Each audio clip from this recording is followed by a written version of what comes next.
Almost fell through the ceiling trying to wire up a fan. Today we're going to be comparing the billet transfer case versus the stock one, so stay tuned.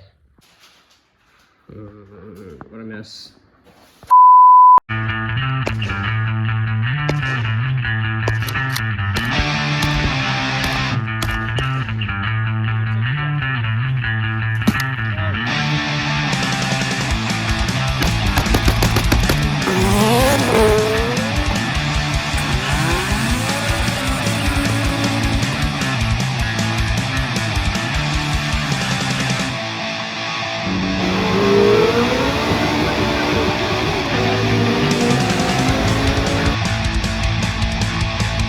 Are you not going to say anything?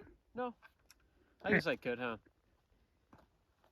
Welcome back, Hood Rich Racing.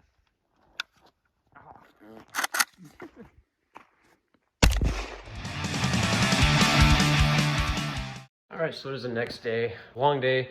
Doing the ceiling right here. It's all fixed above me. We're not going to talk about that because this is not a construction channel. So let's just get out there, show you guys the T-case, the Speedfactory Billet aluminum T-case. So yeah. But before we get started, my name is Roman. This is Hood Rich Racing.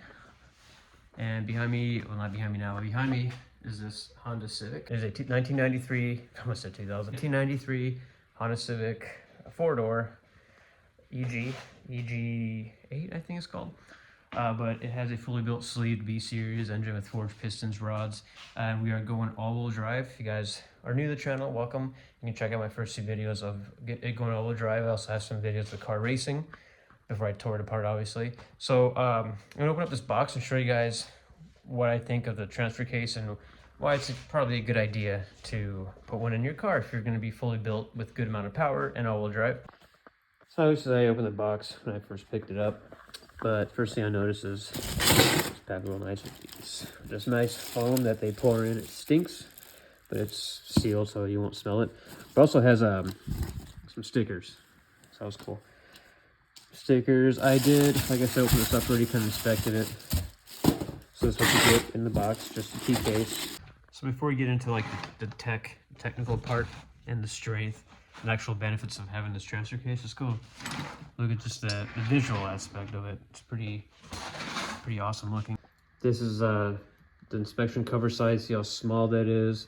This is a bigger inspection cover side. So they explain that having the bigger side allows quicker inspection, or you can see more, but also easier to assemble. You got a bigger opening on that end. Obviously this is also grimy and old. It's from the year 2000. This one is brand new billet. So just to get an idea of what it looks like out of the box. One more thing I want to touch on, guys. See, it says PEP, the stamp PEP. Here we go, get a better angle. That's what you need in order to fit this.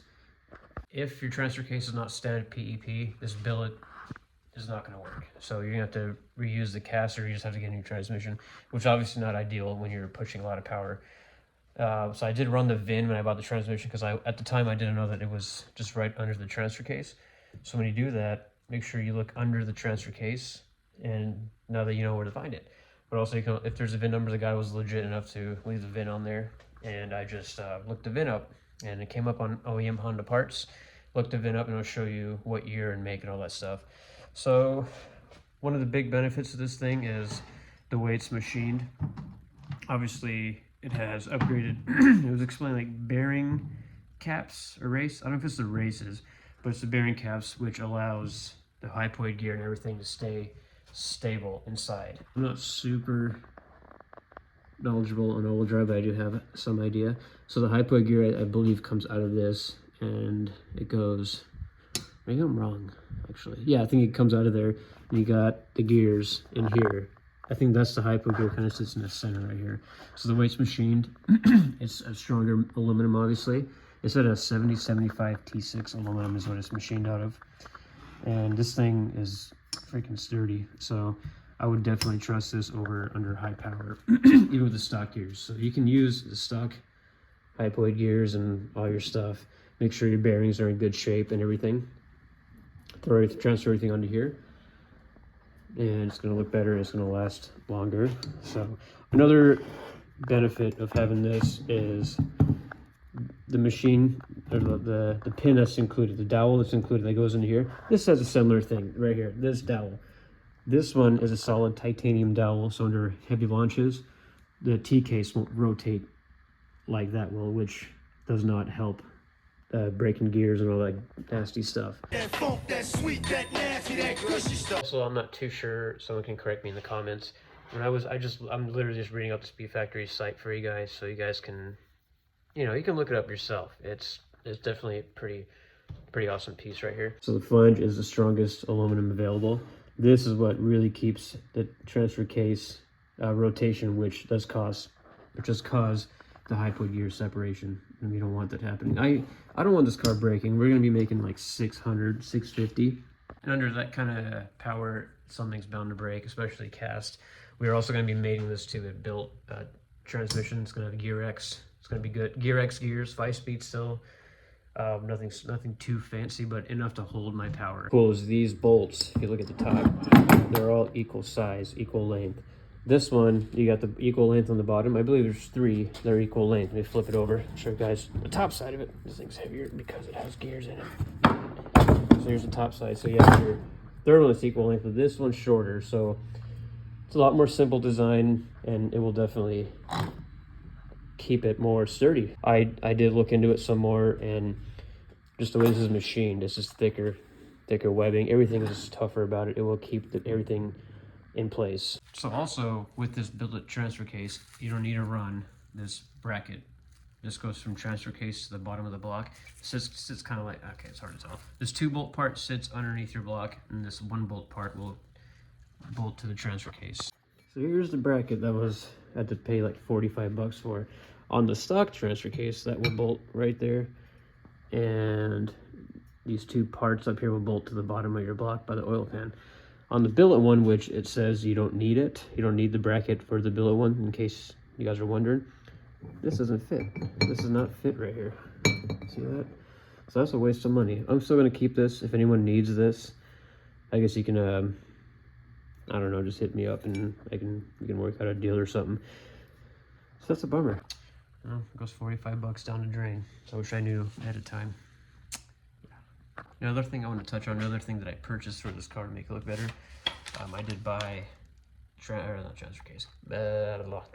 transmission case bolts, titanium. Got the burnt ones, and I got the shift arm housing, or whatever you want to call it. I'll show you guys where these goes in a second.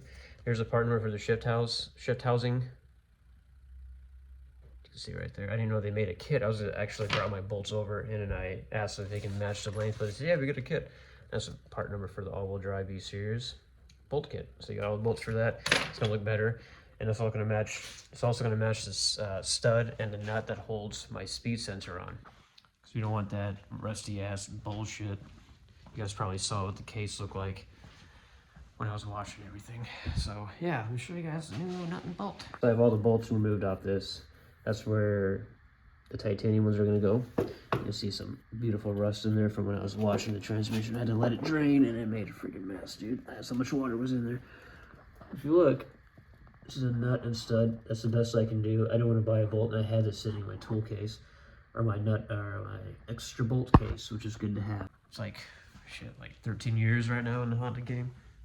And just the past few years, I started a nut and bolt collection, just full of my shit that I get from the junkyard. When you go to the junkyard, you pocket shit, pocket bolts. They don't even really care if you do that. It's good to have, because some of this hardware is expensive and hard to find. And a little update, still looks the same. Yeah, we got the motor still chilling. Transmission's still off. Nothing really has been done to it. Yep, still the same. So that's the update. Not running yet. So I'm gonna put the transmission in it. Once I get that in it, we can actually drive the car. My transmission guy has a plate that goes where the T-case goes, so we don't have to drive it all-wheel drive necessarily. And then by March is when I plan on doing it. So car will be up and running by March, hopefully. That's the plan. That's the whole thing we got going on. Once I do that, I can go out there and make some more content of it racing, possibly. And probably end of the year is when we're going to be doing all-wheel drive stuff. Transmission, this is going to be an expensive part. T-case, transmission, get all that done by March. And after that, I do have a shifter that I have in mind that I'm working with the guy that owns the parts supplier, Jack Spania Racing. Him and I've been communicating a little bit. He's going to be helping me out on the shifter, and I will be kind of doing a review on his shifter, as you know, not as like a trade-off kind of sort of. He's giving me a good price on everything. Damn it. I've been up in that attic inhaling insulation and dust. Sorry. He's going to be a good price on it, and if these videos perform well with his parts in the video, obviously, then I will be compensated more. So if you guys could hit the like button on this video and comment if you like the video, and just please follow the build. Like, you know, it's cool seeing my channel grow. It's growing slow, but it's growing. If you guys really like the video, like I said, comment. Don't forget to subscribe to this channel. It doesn't take very long to subscribe. Just hit the button, even if you didn't like the video. No, I'm just joking.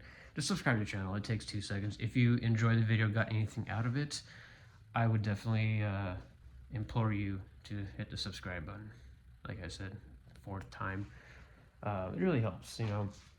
And I'll be making some cool content for you guys. You guys are with me step by step on this all-wheel drive stuff.